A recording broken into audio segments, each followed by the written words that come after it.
Lei de Introdução às Normas do Direito Brasileiro.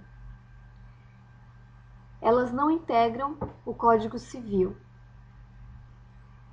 Trata-se de uma norma de sobredireito ou de apoio, que é a norma que disciplina a aplicação e a emissão das próprias normas jurídicas.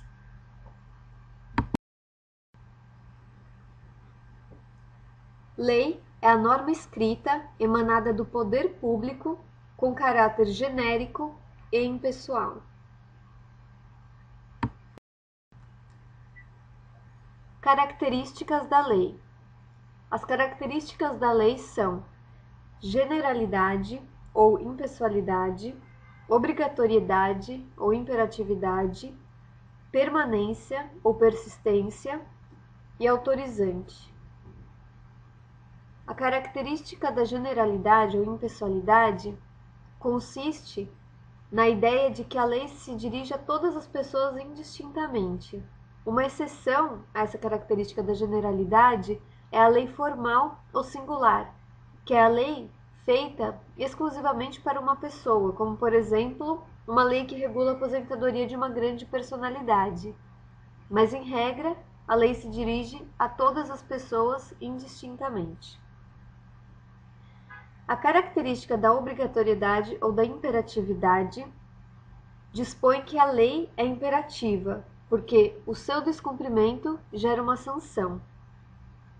A característica da permanência ou da persistência dispõe que a lei não se esgota em uma única aplicação. Ela é aplicável a diversas relações jurídicas. A característica autorizante da lei reza que a violação da lei autoriza a pleiteação de perdas e danos pelo lesado.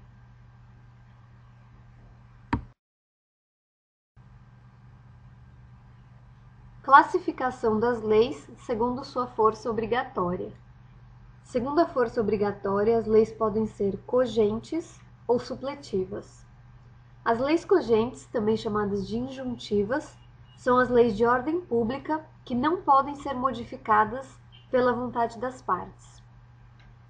As leis cogentes podem ser imperativas ou proibitivas. Imperativas são as leis que ordenam um comportamento, e proibitivas são as leis que vedam um comportamento.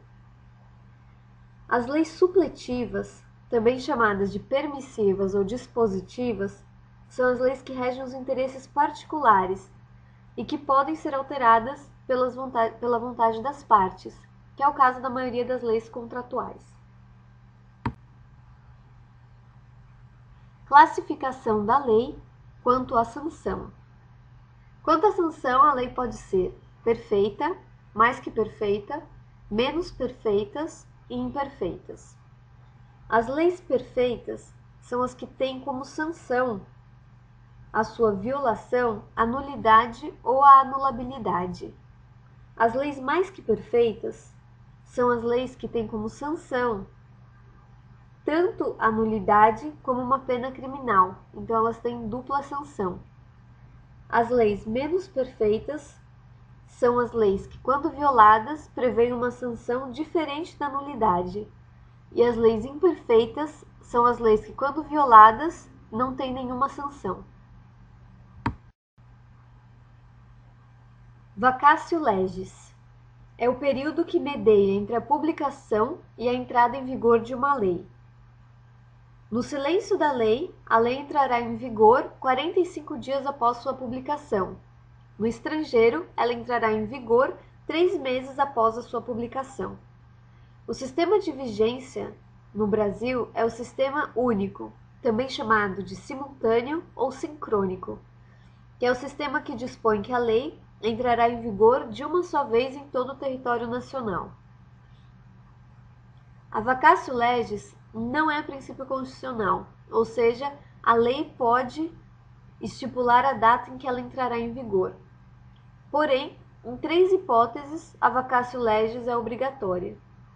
Primeira hipótese, a lei que cria ou aumenta contribuição para a Seguridade Social. Esta lei só entra em vigor 90 dias após sua publicação. Outra hipótese, a lei que cria ou aumenta tributo. que também só entra em vigor 90 dias após a sua publicação. Ou seja, duas hipóteses em que a vacatio legis é princípio constitucional, ou seja, é obrigatória. São as hipóteses em que a lei entrará em vigor 90 dias após a sua publicação, que é a lei que cria ou aumenta a contribuição para a Seguridade Social e a lei que cria ou aumenta tributo. Em três hipóteses, a lei entrará em vigor imediatamente. Primeira hipótese, atos administrativos. Segunda hipótese, emendas constitucionais. Terceira hipótese, lei que cria ou altera processo eleitoral.